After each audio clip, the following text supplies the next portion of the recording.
Mas vamos lá com o que a gente pode e o que a gente sabe, né? O importante é não parar. 1 Samuel 7, 17, 12. Se tiver com a Bíblia e quiser acompanhar, 1 Samuel 7, 12.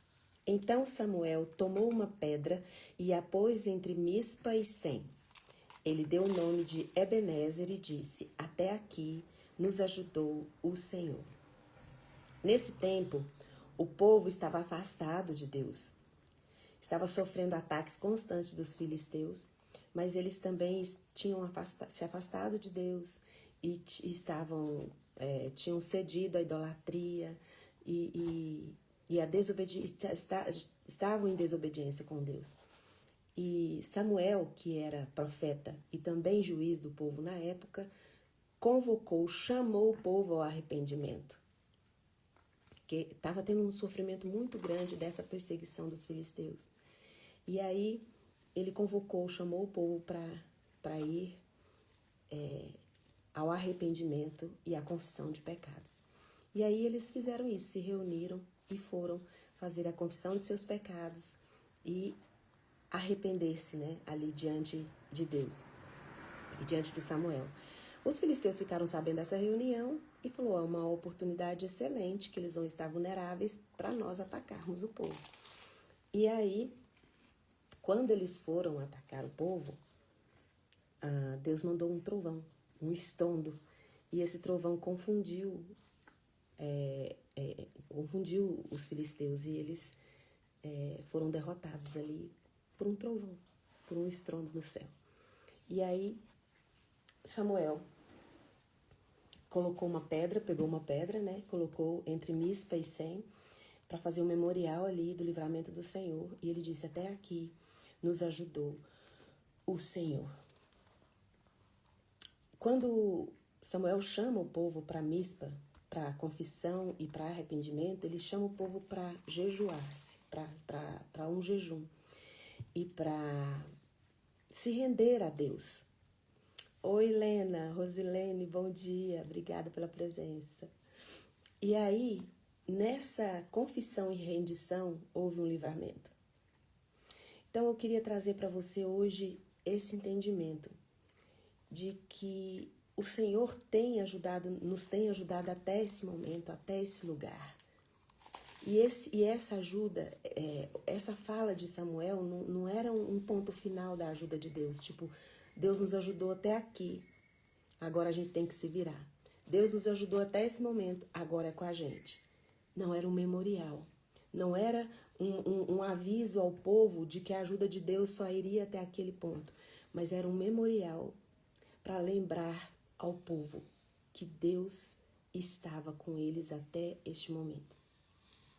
Então hoje eu queria trazer essa fala de Samuel para a nossa vida. Muitas vezes nós temos vivido a nossa vida na força do nosso entendimento. A gente tem feito o que a gente pode. Você tem sido a melhor mãe que você tem conseguido ser, você tem sido o melhor pai que você tem conseguido ser, o melhor filho, o melhor funcionário, o melhor amigo. Mas sabe, não é suficiente, nós precisamos da ajuda do Senhor. E para nós termos esse acesso a essa ajuda do nosso Senhor, nós precisamos nos render e chamá-lo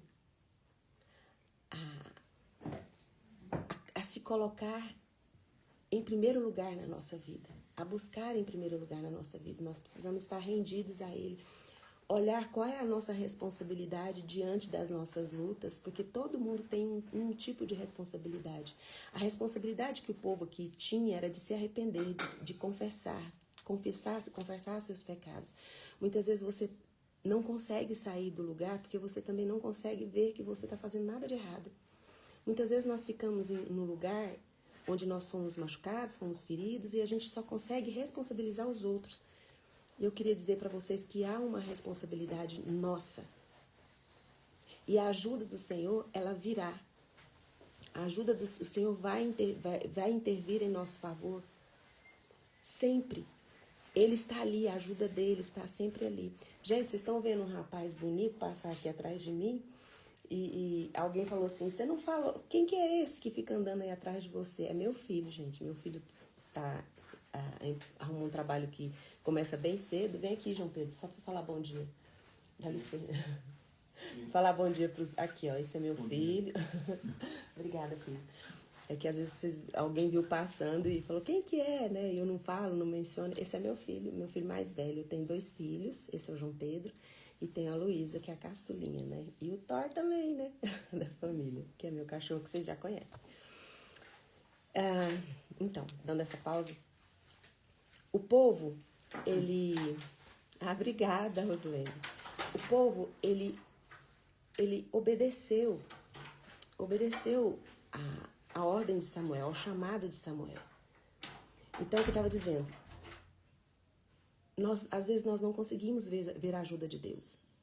Nós não conseguimos ver a mão de Deus agindo por nós, fazendo por nós. Sabe, você fala assim, Fernanda, eu queria muito que na minha vida tivesse um trovão daqueles, assustasse meus inimigos, resolvesse meus problemas. Mas o seu problema cada problema, cada situação, cada época exige uma estratégia, é uma maneira diferente, um modo diferente. Mas a maneira de atrair o coração de Deus é olhar para o nosso coração e ver que nós temos um coração disponível, flexível, onde Ele pode tocar, onde Ele pode agir, onde Ele pode transformar. Muitas vezes nós queremos que Deus haja como um Deus na nossa vida, que resolva os nossos problemas, mas nós não o vemos como nosso Deus, como nosso pastor. Sabe, às vezes você fala, eu não consigo ver o agir de Deus na minha vida. Jesus certa vez disse assim, lá em João 10, 27, Jesus falou, as minhas ovelhas ouvem a minha voz. Eu as conheço e elas me seguem. Muitas vezes nós estamos como ovelhas sem pastor. Jesus, quando olhava para o povo que sem rumo, sem uma liderança espiritual, o coração dele se compadecia. Porque sabe que uma ovelha sem uma direção, sem um pastor, ela se fere sem saber como feriu, por que está ali, naquele lugar. Ela não consegue ver nenhuma situação de desgraça, de desespero, não consegue ver na perspectiva de Deus, porque são ovelhas sem pastor. E se você é uma ovelha que se diz ovelha do bom pastor, o Cristo, você precisa o reconhecer. Você precisa ouvir a voz dele. Mas eu não estou conseguindo ouvir Deus. Chegue mais perto, busque mais, investe tempo. Porque Deus é o nosso ajudador, Ele executa tudo por nós, tudo Ele faz por nós. E Filipenses 1,6 fala, aquele que começou a boa obra, Ele é fiel para completar. Deus não te jogou nesse mundo aleatoriamente e não assume a responsabilidade de cuidar de você, de proteger você. Mas muitas vezes somos nós que não assumimos a nossa responsabilidade dentro da nossa história, e não o buscamos e não o vemos e ficamos aí vagando como ovelhas sem pastor. Certa vez Jesus, vendo a multidão, ficou com o coração cheio de compaixão, porque sentiu que o povo ele parou, sentou para conversar com o povo, para atender o povo, para orientar o povo, para conversar, porque ele ficou triste, porque falou, são ovelhas sem pastor. É muito triste você ver uma pessoa que não tem esperança, que não tem Jesus como seu pastor, como seu ajudador, com aquele que executa tudo. Até aqui nos ajudou o Senhor. Há uma ovelha que não tem pastor, uma ovelha que não tem a direção, não consegue ver a mão de Deus fazendo, agindo o tempo todo. E não consegue ver nenhuma situação na perspectiva daquele que criou. Está vendo só na perspectiva dela, de ovelha, que é limitada. E a ovelha, já conversamos sobre a ovelha aqui em outras lives, ela é muito burrinha, ela cai sempre nos mesmos laços, cai sempre nas mesmas armadilhas. Ela não consegue ver que ela caiu naquela armadilha, ela se machucou, ela vai ali, vai cair de novo, vai ficar num ciclo. Porque são ovelhas sem pastor. Até aqui nos ajudou o Senhor. Você consegue olhar para a sua vida hoje e reconhecer que até aqui Deus te ajudou? E essa ajuda, ela não termina porque você reconheceu isso. Ela te traz a memória de que aquele que foi, ele é e sempre será. Ele é o mesmo Deus de Abraão, de Isaac, de Jacó. O mesmo Espírito que ressuscitou Jesus dos mortos tem o poder de te orientar, de trazer para você vida, de soprar nos seus pulmões vida. E muitas vezes nós precisamos nos render, confessar os nossos pecados. Aí você fala assim, mas que pecado, Fernanda? Todas as coisas que você faz que te afasta da presença de Deus é pecado. O povo aqui tinha se rendido à idolatria, à desobediência, tinha se afastado da presença. Idolatria o quê, gente? Quando fala idolatria, todo mundo já pensa em imagens. Não, idolatria é tudo aquilo que ocupa o lugar de Deus na sua vida. Sabe, no Salmo 54, o versículo 4, fala assim: eis que Deus é o meu ajudador, o Senhor é que me sustenta a vida. Você está aqui, Deus te sustentou a vida até este momento. Deus que te sustentou, Deus que tem te guardado. E lá no Salmo 57, de 1 a 3, fala assim: tem misericórdia de mim, Deus, tem piedade de mim, pois em ti a minha alma encontra refúgio. Eu me refugiarei à sombra das tuas asas, até que passe o perigo que me persegue, até que passe todas as calamidades. Clamo ao Deus Altíssimo, ao Deus que sempre por mim tudo executa. Dos céus ele enviará o meu livramento e salvação, me protegerá com seu amor misericordioso e fará fracassar todos os intentos daqueles que tentam me ferir, tentam me machucar, porque é Deus quem executa por nós todas as coisas. Ele é poderoso para fazer muito mais do que aquilo que pedimos ou pensamos, conforme o poder dele que age em nós. Por que conforme o poder dele que age em nós? Porque nós depende da nossa rendição, da nossa confissão. Tem princípios na Bíblia. Um dos princípios, por exemplo, que impede que Deus ouça a sua oração é o marido não amar a esposa, é você não perdoar o irmão, é você ficar guardando mágoa. Isso cria barreiras entre você e Deus. E você está sendo uma ovelha sem pastor, sem direcionamento. Você fala, não, eu aceitei Jesus quando eu era pequeno, quando eu era adolescente, quando eu era jovem, eu aceitei Jesus. Aceita, mas não o enxerga como pastor. Porque se você enxerga, você ouve a voz dele. Ele fala de muitas maneiras, de muitas formas. Inclusive hoje está dizendo para você, até aqui eu te ajudei. Até aqui eu tenho te ajudado. Muitas vezes a gente ajuda as pessoas e a gente fala, olha, até aqui eu pude te ajudar. Daqui para frente eu não consigo te ajudar mais. A gente coloca para as pessoas os limites, porque nós somos limitados. Muitas vezes condicionados. Mas o amor de Deus não para. O amor de Deus não é condicionado. O amor de Deus é sempre derramado. Então, quando o profeta disse assim para o povo, olha só, até aqui nos ajudou o Senhor. Não estava dizendo daqui para frente estamos sozinhos, ou daqui para frente estamos lascados. Não. Até aqui nos ajudou. E essa ajuda é enquanto nós respirarmos, porque Ele é o Deus que por nós tudo executa. Sabe, eu tenho vivido muitas situações onde eu não sei o que fazer. Não sei, eu nunca vivi isso, é a primeira vez que estou vivendo isso. Todas as vezes que eu não sei o que fazer, eu ajoelho aqui nesse sofá aqui ou lá no meu quarto. Eu falo, Deus, estou com esta dificuldade. Se apresentou essa situação nova, não sei o que fazer.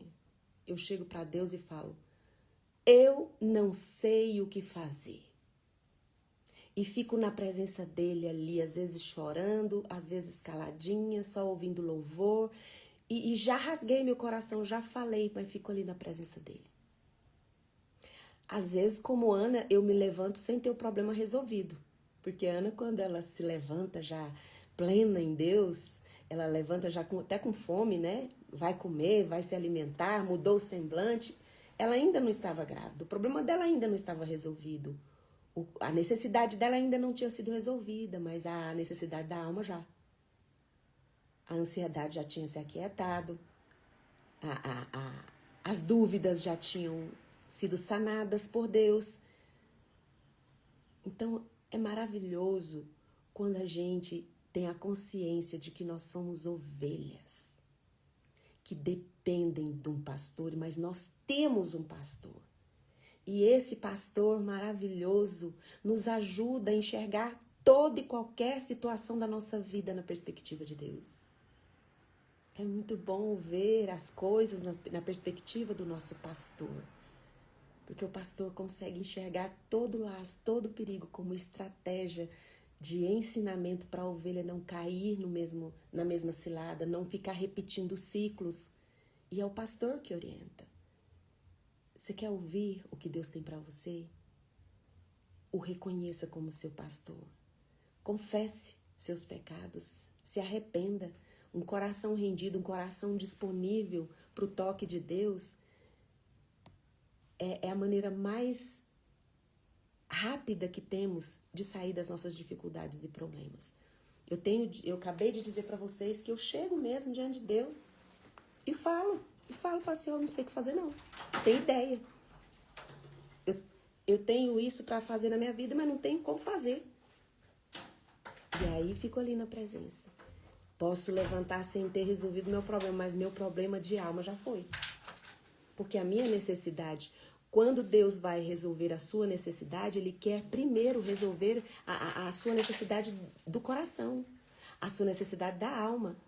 Porque a necessidade externa que a gente tem arranca a nossa esperança, enche o nosso coração de dúvida e nos aprisiona na ansiedade, nos aprisiona na amargura. E quando nós vamos para a presença do nosso pastor, vem a bênção dele, nós antes mesmo de ter o nosso problema resolvido. Eles foram, se arrependeram, se renderam antes de serem livres dos filisteus. Eles ainda estavam sendo perseguidos pelos filisteus. E o que acontece? Eles se rendem antes e o livramento vem depois. Então, João 10, 27. As minhas ovelhas, elas ouvem a minha voz, eu as conheço e elas me seguem. E se você não tem ouvido, se você não tem escutado, se você não tem vivido milagres, você tem sido uma ovelha desgarrada sem pastor. Olha para a sua vida, qual é a responsabilidade que você tem diante desse impossível que se apresentou? Confesse a Deus o pecado de não ter ainda assumido a responsabilidade que você tem diante disso. Ah, não tive culpa. Tá, não teve culpa de estar nessa situação. Mas qual é a sua responsabilidade diante dessa situação para que mude? O que você tem que fazer? O que depende de você? Se você não tem olhado essa situação na perspectiva de Deus, você precisa olhar para Jesus como o bom pastor. O bom pastor dá vida pelas suas ovelhas. A Bíblia diz que Jesus fala assim, aqueles que o Pai me deu, ninguém os arrebatará da minha mão. Uma vez ovelha de Cristo, sempre seremos. Ele vai estar ali conosco sempre. Mas você precisa entender, até aqui o Senhor tem nos ajudado. Não foi uma frase de Samuel para mostrar para o povo que era até ali só que Deus poderia fazer. Até aqui nos ajudou o Senhor. E aquele que fez, faz e sempre fará. Porque Deus fez, Deus está fazendo e Deus continuará fazendo na sua vida. Então, em nome de Jesus, o Cristo de Nazaré, você como ovelha precisa ouvir a voz do seu pastor. A voz do seu pastor mostra que essa tribulação, por maior e mais pesada que seja, na perspectiva de Deus, ela é leve e momentânea. Vai passar. E você vai, em nome de Jesus, levantar dessa dificuldade, já pleno em Deus, com seu coração livre de ansiedade, livre de amargura, livre de qualquer dor causada externa, antes mesmo de ter sido resolvido o seu problema. Porque até aqui o Senhor nos ajudou. Em nenhum momento Ele deixou de estar conosco. Até aqui nos ajudou o Senhor. Se fez diferença na sua vida essa live hoje e você entendeu o que é esse até aqui nos ajudou o Senhor, Depois você vai lá nos comentários dessa live e você dá o seu testemunho ali. Sabe, nos comentários coloque: até aqui o Senhor me ajudou. Ou fala: eu tenho ouvido a voz de Jesus. Eu reconheço a voz do meu pastor. Até aqui o Senhor me ajudou. Vai nos comentários e coloque: até aqui o Senhor me ajudou. Em nome de Jesus, coloque a mão no coração e deixa eu orar por você neste momento. Pai, em nome de Jesus, como é bom saber que nós não precisamos ter nossos problemas resolvidos para ter a sua ajuda. Porque o Senhor, primeiro, se preocupa em resolver as nossas questões interiores. A preocupação do Senhor, a intenção do seu coração é primeiro mudar o nosso entendimento, para entender que nós não precisamos de que nossos problemas sejam resolvidos. Nós não precisamos de que os milagres aconteçam na nossa vida, para sentirmos a tua presença, para sentirmos a tua proteção, para sentirmos o teu amor, para entrarmos em um descanso sabendo que o Senhor é o nosso pastor e nada nos falta. Que o Senhor prepara a mesa, prepara alimento, o Senhor prepara a vida, prepara alegria, prepara esperança e nos torna fonte de tudo isso para as pessoas que ainda são ovelhas desgarradas, que não têm pastor. Em nome de Jesus, o Cristo de Nazaré, abraça os meus irmãos neste momento e os faça enxergar que até aqui o Senhor ajudou, até aqui o Senhor protegeu, até aqui o Senhor cuidou, até aqui o Senhor fez, faz e continuará fazendo, porque o Senhor é o nosso Ebenezer, o Senhor é o nosso lugar seguro, o Senhor é a nossa conquista, o Senhor é o nosso maior prêmio, o Senhor é a nossa alegria, a nossa esperança. E agora, na autoridade que o Espírito Santo de Deus me dá por causa do sangue de Jesus derramado na cruz do Calvário, eu ministro cura sobre você. Seja curado de toda doença do seu corpo e de toda enfermidade da sua alma, em nome de Jesus, o Cristo de Nazaré. Amém. Amanhã eu volto no TikTok normalmente, tá, gente? É só uma vez por semana que eu estou aqui no YouTube e no Instagram todos os dias, não falto, né, aqui, porque o Instagram é a minha página principal. Porque eu tô aprendendo ainda a mexer no YouTube, não sei. Mas vamos lá, gente. Vamos junto. Deus abençoe o dia de vocês. Um beijo e até amanhã às 6h30. Tchau, tchau.